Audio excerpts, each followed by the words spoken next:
Maayong buntag sa tanan nga nagatan-aw karon sa itong mga Facebook. Ini nga kabuntagon maghisgot kita mahitungod sa marka sa mapintas nga mananap. Kaya daghan sa mga tao naglibog kung unsa kining marka sa mapintas nga mananap ug unsa magid kini nga marka. Literal ba kini o simbolikal? Ang mga katawhan karon nagabahin-bahin ang ilang nga pagpanabot mahitungod niini. Apan pinaagi sa atong pagtuon karon, ato kining masabtan kung unsa gid kini nga marka. Nasulat kini des pinadayag 13. Apan sa atong pagtuon, atong tan-awon ang sinulat sa Daniel ug sa pinadayag aron ato gyud masabtan kung unsa kini nga marka. Mga higala, mga kaigsuonan. So atong sugdan ang pagtuon. Ang basahon sa pinadayag sinulat ni Apostol Juan dito sa Islas Patmos. Gipahilayo siya dito sa gobyerno Romano nga kaniadtong panahon na mao ang nagkontrolar sa tibuok kalibutan. Ang Dios nagpakita og usa ka panan-awon ngadto kang Juan mahitungod sa manghitabo sa katapusang mga adlaw. Ug inubanan kini sa usa ka talan-awon sa total nga pagkagun-ob sa Roma. Unya siya gimanduan sa Dios nga isulat kini nga panan-awon pinagi sa mga simbolo aron nga ang Roma dili makabasa niini ni manghimaraot sa mga panan-awon. Ang basahon sa pinadayag nasulat sa tuig 96 AD. Ingon nga sulat ni Jesus ngadto kang Juan ug dayon ngadto sa 7 ka mga iglesia sa Asia. Unang Dios nagamando kanimo sa pagsulat ngadto sa mga Kristiyano sa Russia ug dili mo gusto nga masabtan sa KGB ang gisulat mo, unsa man ang imong buhaton? Nan. Isulat mo kini sa kodigo. Pinaagi sa mga litera ug numero, dili ba? Ang anghel nagmando kang Juan sa pagsulat niini. Pinaagi sa kodigo. Ginamit ang usa ka butang nga si Juan ug ang unang Kristiyanos nasayod kung unsaon sa pagtuki sa kahulugan. Ang Roma wala niining butanga. Kini mo ang balaang kasulatan. Apan unsa nga kasulatan ang anaa kang Juan ug sa 7 ka mga iglesia? Aduna ba sila bag-ong tugon? Dili ba daghan kun aduna man?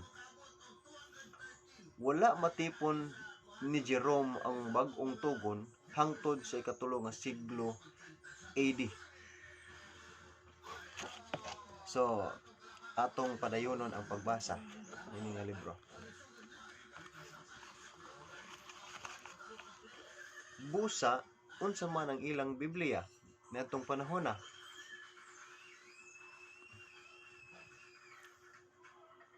Si Juan ug ang 7 ka mga iglesia nga naggamit sa maong kasulatan nga gigamit ni Jesus ug ni Pablo, kini mo ang atong ginatawag karon nga daang testamento o daang tugon. Ngano man nga kadaghanan sa mga katawhan karon dili makasabot sa libros pinadayag. Tungod kay ila man nga gilabay ang katunga sa libros kodigo. Gitawag nila ang ilang kagalingon nga mga Kristiyanos sa bag-ong testamento o bag-ong tugon. Ug ilang gilabay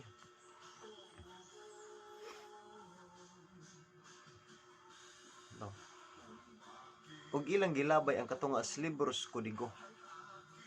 Gitawag nila ang ilang kagalingon nga mga Kristiyano sa mga bag-ong tugon. O ni siya. Ang gusto nilang masabtan ang sulat sa Dios nga nagakodigo nga dili gamiton ang tibuok nga libro sa kodigo sa Dios. Kay para nila ang mga Kristiyanos nanas bag-ong tugon. Ang daang tugon wala na ibili alang niini mga katawhan mo na nga maglisod sila sa pagsabot sa sinulat sa pinadayag. Muna sa atong pagtuon karon atong tun-an gyud ang tibuok nga ang daang tugon ug ang bag-ong tugon. Ang pinadayag mo ang kinatibuk-an o kinatingban sa tibuok nga Biblia. Kaya ang pinadayag kinutlo usab sa daghan nga mga bersikulo sa nagkalain-laing libro sa Biblia diha sa daang tugon o sa bag-ong tugon. Ingon nga ang usa ka higanting kahoy gihuptan sa usa ka gamay nga liso. Mao usab ang pinadayag nagahupot sa dagko nga mga puntos nga mao ang makaabli sa tibuok nga Biblia. Si Taylor G. Vance ang usa ka inilang magsusulat nagaingon mahitungod sa pinadayag kauhaan og unom or 26 sa katluan og siyam o 39 ka libros daang tugon ang gikuhaan og mga pulong sa pinadayag. Sa 406 ka mga bersikulos pinadayag, 2,276 ang hinulaman o kinopya gikan sa ubang magsusulat sa Biblia. Busa, aron sa pagbukas sa mga propesiya o mga panagna nga simboliko, kinahanglan sutaon usab kung unsa ang ginaingon sa ubang magsusulat sa Biblia. Kauban niini ang mga magsusulat sa Daang Testamento o tugon. Aron masabtan ang marka sa mananap nga mapintas, kinahanglan gayud nga masabtan ang panagna sa basahon ni Daniel. Sa laing pagkasulti, kung walay matin-aw nga pagpasabot sa mga panagna ni Daniel, imposibleng masabtan ang marka sa mananap nga mapintas. Mabugat ba kini nga panultihon? Oo. Usa ka mabugat nga panultihon. Apan, tinuod kay imo kining mapamatud-an samtang basahon mo ang mao nga kining basahon. So, ang ikaduha nga kapitulo sa Daniel nagsugod sa damgo ni Nabucodonosor, hari sa Babylonia. Nasayod siya nga usa kadto ka hinungdanong damgo apan sa iyang pagmata nawala ang tanan niyang damgo. No, diha siya nga panumduman. Kinis Nabucodonosor niadtong panahon nga siya mo'y hari sa Babylonia. Usa ka gabi niya na nagdamgo ni siya usa ka damgo nga nakapasamok diha siya nga pangunahuna. Kay alang kaniya kining damgo usa ka importante kaayo apan nakalimot siya kung unsa ang iyang gidamgo. Busa atong basahon ang sinulat diha sa Daniel aron atong masabtan ang mao nga senaryo. Sugdo na to sa bersikulo 1. Ug sa ikaduha nga tuig sa paghari ni Nabucodonosor, si Nabucodonosor nagdamgo sa mga damgo ug ang iyang espiritu nasamok ug ang iyang pagkatulog mipahawa ngadto kaniya. Unya ang hari nagsugo sa pagtawag sa mga mago ug sa mga maglalamat ug sa mga salamangkero ug sa mga kalihanon aron ikasaysay nila sa hari ang iyang damgo. Busa sila na nagpanulod ug nangatubang sa hari. So niyan ang panahon na gipatawag dayon sa hari. Gipatawag dayon sa hari ang mga tawo nga magialamon diha siya nga gingharian. Mga mago, mga bright nga mga tawo. Kay gusto niya nga isulti siya kung unsang iyahang gidamgo. O ang hari mingon kanila, ako nagdamgo sa kadamgo, ang akong espiritu nasamok nga buot magpakasayod sa damgo. Unya ang mga kalihanon misulti sa hari sa pinulungang Siryahanon, o hari, mabuhi ka sa walay katapusan, isugid sa imong mga alagad ang imong damgo o kami magsaysay sa iyang kahulugan. Ang hari mitubag umiingon sa mga kalihanon, ang butang mibiya kanako. Kung kamo dili makapahibalo kanako sa damgo ug ang kahulugan ni ana, kamo pagawatas-watason ug ang inyong mga balay himuon nga pundok sa kinalibang. Apan kung ipahibalo ninyo kanako ang damgo ug ang kahulugan ni ana, kamo makadawat gikan kanako sa mga gasa ug sa mga balos sa dagkong dungog. Busa isugid kanako ang damgo ug ang kahulugan ni ana. Ug gusto sa hari nga katong iyang gidamgo nga siram gay bisan gani siya nakalimot siya unsang iyang damgo, gusto niya nga isugilon sa mga tao nga iyahang mga binayran nga giilang nga mga taong manggialamon. Apan kini nga mga tao dili makahimo sa pagsugid kung unsa ang gidamgo sa hari, kay siya man ang nakahibalo. Malisod ka na alang kanila bisan gani alang kanato. Walay bisan kinsa nga tao nga bright kaayo dinhi sa kalibutan nga nahibalo kung unsa imong gidamgo. Lisod kaayo na sa mga tao. Mao na ang mga tao diha sa bersikulo 10, ang makalihanon sa mga taong mga maalamon Mitubag kang hari na Nabucodonosor sa pag-ingon nga walay bisan kinsa sa tibuok kalibutan nga makasulti sa iyang damgo nga nalimtan. Kini nakapasuko kang Nabucodonosor. Perting suko ari Nabucodonosor ni aning panahon kay matud pa niya wa man may pulos. Bayad-bayad lang ko ninyo sa dihang ako namang gikinahanglan. Wa mo'y pulos dili mo makasugid sa akong damgo. Hilabihang sukuan ni Nabucodonosor busa tungod niini sa bersikulo 12 lakod ta. Tungod niini ang hari na suko og naglagot sa hilabihan ug nagsugo sa pagpatay sa tanang mga taong manggialamon sa Babylonia. Busa ang sugo gipamantala og ang tanang mga taong manggialamon pagapatyon. So naay balaod ang hari ng tanang tao pagapatyon kay alang kaniya way pulos ni mga tawo manggialamon kay di makatug-an kung unsa ang iyang gidamgo. Og ilang gipangitas Daniel og ang iyang mga kauban aron patyon kay kinis Daniel upat na ni sila. Tong iyang higala nga gitawag na to Sadrach, Mesach ug Abednego. Pero ang tinod nga ngalan si Misael, Hananiah ug si Azariah. Ang giusab nila ngalan pag-abot nila sa Babylonia mo na nga atong ilhan gyud Sadrach, Mesach ug Abednego. Gipangita ni sila kay mga bright man pud nga mga tawo. Mga batan-on pa ni sila ning panahon na. Gipangita sila kay gusto pud sa hari kay papel pud sila patay kay apil mas mga taong manggialamon. Unya si Daniel sa pagamalamon. Ano na to ha? Kung unsay gihimo ni Daniel kay malamon man si Daniel. Sundo na to sa bersikulo 14. Kung si Daniel sa pagmanggialamon sa pagkamasinabuton mitubag siya kang Ariok, ang kapitan sa mga magbalantay sa hari. Ingon siya kang Ariok, "Yok, ano man ang grabe man ang sugo sa hari. Dinali-dali magid kayo." Nga Hanis Ariok mo ni milakaw oras pagpatay sa mga tao nga manggialamon. Bersikulo 15 mutubag dayon si Ariok sa maong istorya din Daniel. Umingon, ngano man nga hilabihan pagka hinanali ang sugo sa hari. Unya si Ariok mipahayag sa maong butang kang Daniel. So, mutana dayon si Daniel, ngano man ning kalit-kalit ram ning subuan eh. Unsa bay nahimo namo nga sayop? Moto nga gisisayan siya ni Ariok kung unsa ang mga panghitabo nato nga paghibalo ni Daniel nginana di ay si Daniel misulod dayon ug mihangyo sa hari sa nga hatagan unta siya ug panahon sa iyang panahon nga iyang sayran ang hari sa kahulugan. So nanghangyo sa hari nga hari lugway unang panahon tagay sa mig panahon aron among ikasugilon kanimo ang maong damgo nimo ug unsa usab ang kahulugan niini. Unya miadto si Daniel sa iyang balay. Awan to Niuli si Daniel sa iyang balay. Ug gisuginlan niya ang iyang mga kauban si Ananias, si Misael ug si Azarias mahitungod niini mga butanga. So kining tulo mo niya mga higala. So giingnan dayon niya murag delikado ang atong kinabuhi niini. Kay mga bright man ta. Nagsugo man ang hari nga pamatyon ta kung dili ta makasulti kung unsa ang iyang damgo, unsa usab ang kahulugan niini. So lang gihimo dayon og nga sila nangamuyo sa kaluoy sa Dios sa langit bahin ining tinago aron unta si Daniel ug ang iyang mga kauban dili mga matay uban sa laing mga taong manggialamon sa Babylonia. So nagampo dayon sila ngadto sa Dios.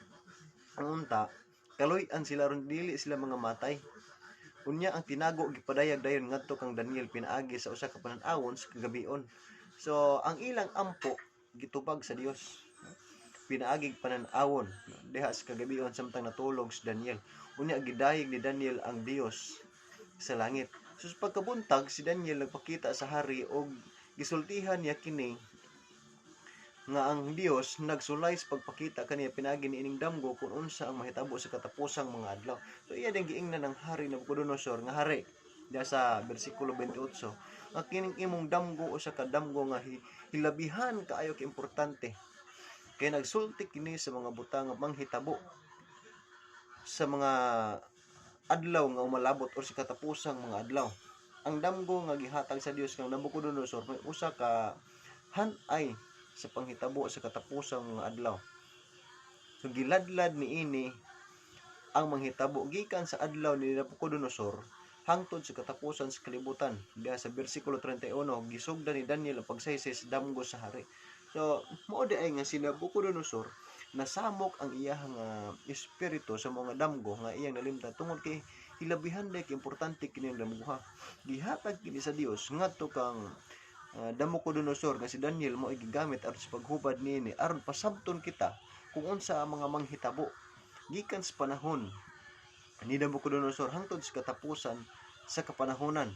Busa kini nga sinulat sa Daniel 2 usa ka pasidaan alang kanato aron kita makapangandam sa atong kinabuhi ingon nga kita nag-angkon nga magkristohanon nga nagpaabot sa iya nga pagbalik aron kita dili mahikurat sa pag-abot unyas Ginoo kay adunay mga pasidaan kay ang Dios dili siya mohimo og mga dagkong mga butang nga walay mga pasidaan nga aron ang tao dili makapangandam. Gusto sa Dios nga kitang tanan makapangandam sa atong mga kaugalingon.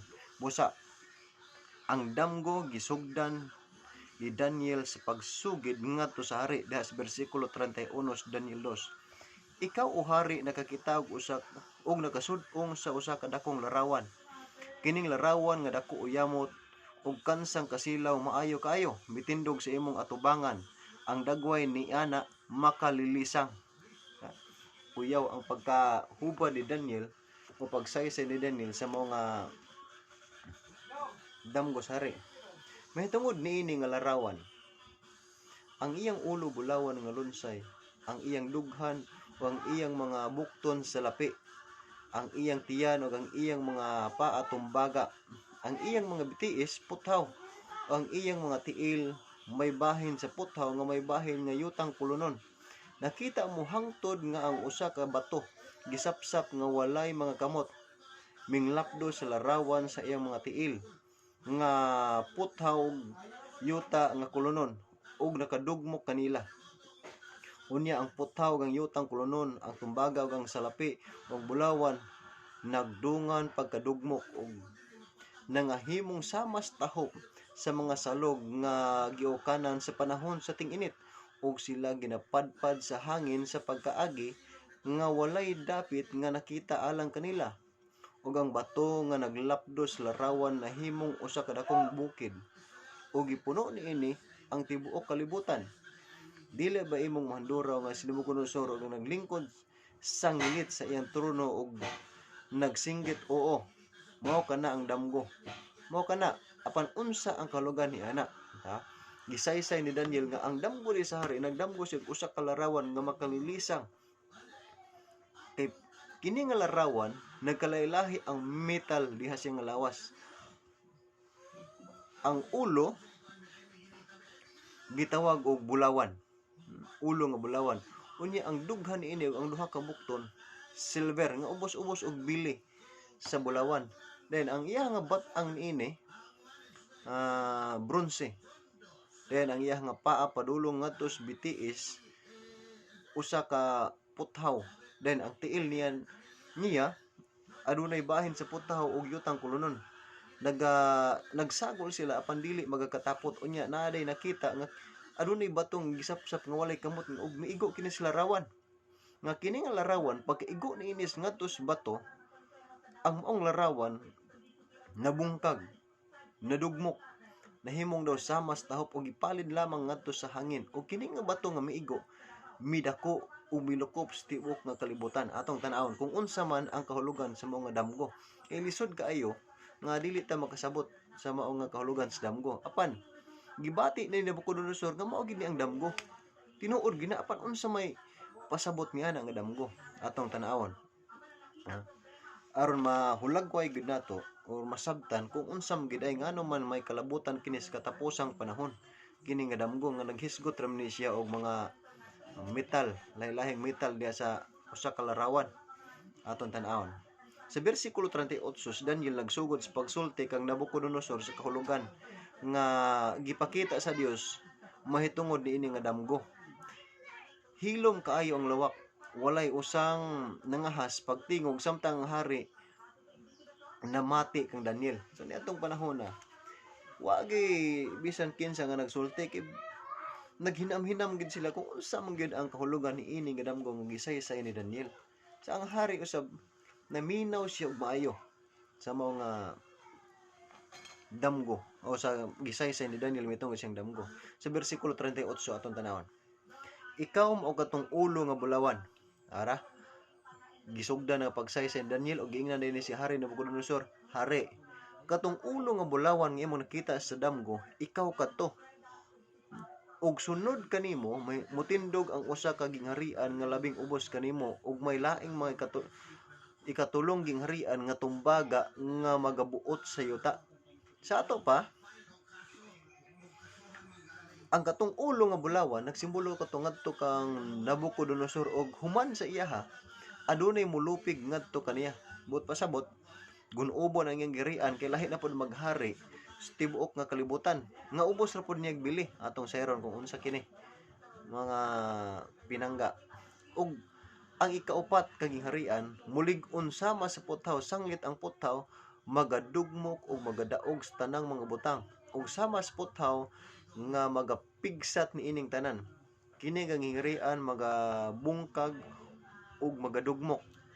Gisultihan ni Daniel si Nabucodonosor nga ang lain-laing metal sa estatwa nagarepresentar sa naglaing-laing mga gingharian sa kalibutan.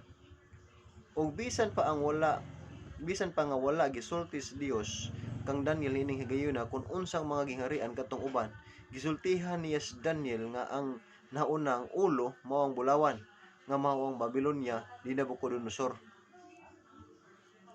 Masayon natong tan-awon karon gikan sa atong nahimutangan. Samtang kita magalingi nga sa nangagi kung kinsa katong ubang mga gingharian.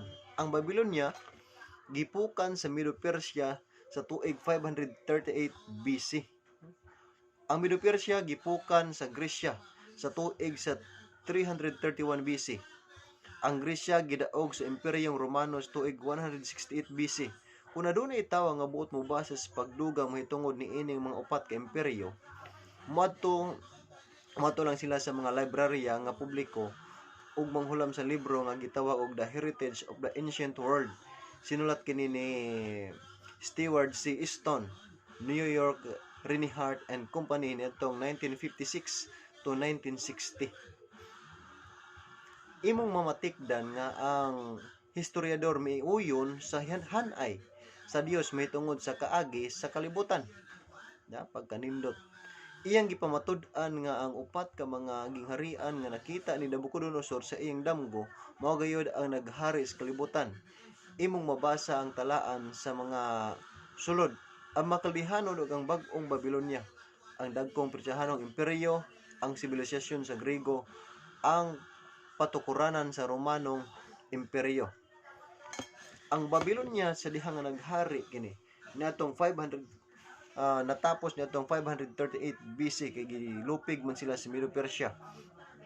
Diha sa Daniel 5 bersikulo mabasa na to 25 ngadto 27 nga atong makita nga sa dihang nagsilibrar sila sa piyesta ang Babylonia nangahubog ang mga kasundaluhan ug ang hari nga si Belshazzar niadtong panahon nga manipuli kang Nabucodonosor nga aduna siya nakita nga sinulat didto sa bungbong, gisulat sa usa lang kakamot nga iyang nakita nga lingon dito mini tekel uparsin o sa uban pa mini tekel peres nga wa siya makasabot sa kahulugan ni ini ug nangurog siya maayo nga ang iyang tuhod daw nagpingki-pingki sa kahadlok sa mao nga sinulat nga wa gini masabti.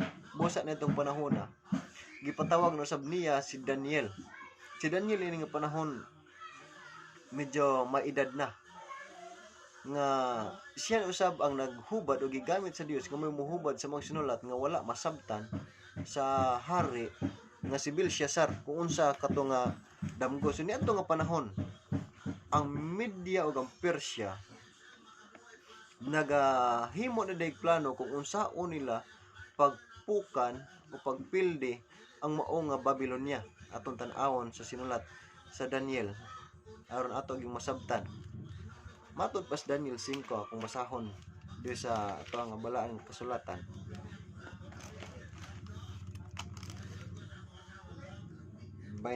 Sugdo na to sa 25 ngitaon. Matud pa idetso na lang nako ni sa 25. Ang mga pulong mo kini mini tekel ug parsin. Mao kini ang ilang kahulugan mini giihap sa Dios ang gidaghanon sa mga adlaw nga magpabilin ka ingon nga hari ug natapos kini. Tikil, gitimbang ka og nakaplagan nga kulang sa gibugaton. Parsin, gibahin-bahin ang imong gingharian ug gihatag ngadto sa taga Media ug taga Persya. Sa ato pa, kining duha di kabukton sa maong damgo nga nakita ni Nabucodonosor, nagsimbolo din sa duha ka gingharian nga ang Media ug ang Persya. Kini ang mga nakita ni Nabucodonosor sa damgo nga larawan o nagkalailahing metal, nagsimbolo kini sa mga nagkalailahi usab nga mga gingharian nga mo'y maghari sa kalibutan. So siya ang nauna kay siyang pananaw, siyang panahon man ni gisugdan sa pagsaysay sa Dios. Kung unsa ang mahitabo sa katapusan mga adlaw, siya nagsugod. So siya ang gitawag nga ulo nga bulawan. Kay kini si Nabucodonosor silang gipukan niya o nailog niya ang gikuha niya ang tawag aning mga gamit ni Solomon, nga si Solomon mao ang hilabihan nga kadaghan og bulawan sa kanhi nga panahon kay siya ang pinakadato nga tawo, pinaka-bright nga tawo, kay siya gihatagan sa Dios siya nangayo siya kaalam og gidugang ngadto kaniya ang bahandi ug ang dungog. Sa diha nga iyang napildi si Solomon, ang mga galimito ni ini nga mga bulawan nakuha usab ni Nabucodonosor. Mo na nga ang Babylonia mo ay hilabihan nga kadaghan ng bulawan niya na nga panahon. Mo nang gitawag siya head of gold. Unya gani nagpatukod kini si Solomon og templo sila nga Dios nga si Marduk ug si Mesek nga ang bulawan nga iya nagamit hilabihan nga kadaghan gayud. Niabot kinig 7,727 kung wa ko nasayop niya na basta nato diha nga dapit 7,000 kapin ka kilo ka mga bulawan, may perting daghana gyud. So man nga tinuod ang giingos Biblia gisuportahan sa kasaysayan nga atong bag-o lang ang gibasa nga ang Medo-Persya, ang Media ug ang Persya maoy mipukan sa gingharian sa Babylonia. Then atong padayonon sa pagbasa.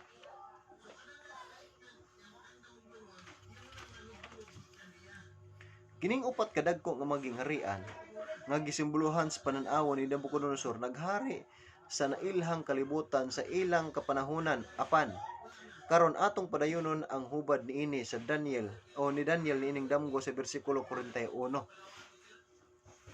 Ug sanglit imong nakita ang mga tiil o ang mga tudlo sa tiil may bahin nga yutang kulonon sa magkukulon ug may bahin nga puthaw kini mahimo nga gingharian nga bahin-bahin apan anaa ni ana ang kalig-on sa puthaw. Sanglit imong nakita ang puthaw gisakot sa yanang sa yuta nga kulonon. So atong tan-awon. So nini nga bahin kay aduna po uban nga mga nagtuon niining Daniel 2 lahi po din lang nga saysay niining bahin diri sa tiil. O dinhi niini nasayop si Hal Lindsay matud pa iyang giputol ang mga tiil ug ang mga kuyamoy ni gikan sa estatwa ug gitulod niya kini didto sa halayong umalabot. Mingon siya nga kining napulo ka kuyamoy sa tiil nagrepresentar sa usa ka Estados Unidos sa Europa nga wala pa gayud maporma. Iyang gitawag ang nanglabay nga panahon diha sa tunga-tunga sa Bitiis Puthaw niadtong 476 AD ug ang mga tiil ug ang kuyamoy sa umalabot pa. Tawara. Sa to pa lahi pa rin nga saysay ang teorya sa dakong hawang sa to panay hawang katong teorya tinuod gayud nga dakong hawang apan dili kini katuyuan sa Dios. Ang gusto sa Dios mao nga ang larawan magpabilin nga tibuok. Tan-awa kung unsay representasyon sa napulo ka kuyamoy kun dili nato kulangan ang panagna. Tanaw ta. Ang Imperyo Romano gihugno sa mga mabangis nga pundok sa Europa niadtong 476 AD. Ang mosunod nga lista mao ang orihinal nga ngalan sa napulo ka tribo ug unsang nasod sila karon. ay sa diha manggod nga naghari ang Babylonia, gipildi man sila sa Medo Persia. Ang Medo Persia gipildi po ni sa Gresya ni Alexander the Great. Og kini pod si ang Gresya gipildi pod sa taga Roma, o kining Roma gipildi pod sa kining mabangis nga pundok sa Europa nitong 476. So mao ni siya ang ngalan sa mga napulo ka tribo nga unsang nasod pod sila karon. Kay lahi naman ilang ngalan pod karon og kiniadto. Una, Anglo-Saxon. Ang Anglo-Saxons mo kining Inglaterra sa ato nga panahon karon. Visigoths or Espanya. Franks or Francia. Sueve o Portugal. Alemani or Aleman or Germany sa atong panahon. Burgundians or Switzerland. Ostrogoths, wala na ni siya. Vandals o ang Hirolay. Kining tulo ka mga nasod wala na ni sila karon. Then Lombards o ang Italy, sumo ni siya ang napulo ka mga nasod nga nagrepresentar dahil sa napulo ka kuyamoy sa tiil nga puthaw og yutang kolonon nga nagakasagol pero dili gud magkatapot. Sa ato pa walay pagkasinabot niining napulo. Ug ingon nga ang usa ka bahin sa mga tudlos tiil puthaw man, o ang usa ka bahin mo yutang kolonon. Mao nga sa gingarian malig-on ang usa ka bahin ug gabok ang laing bahin.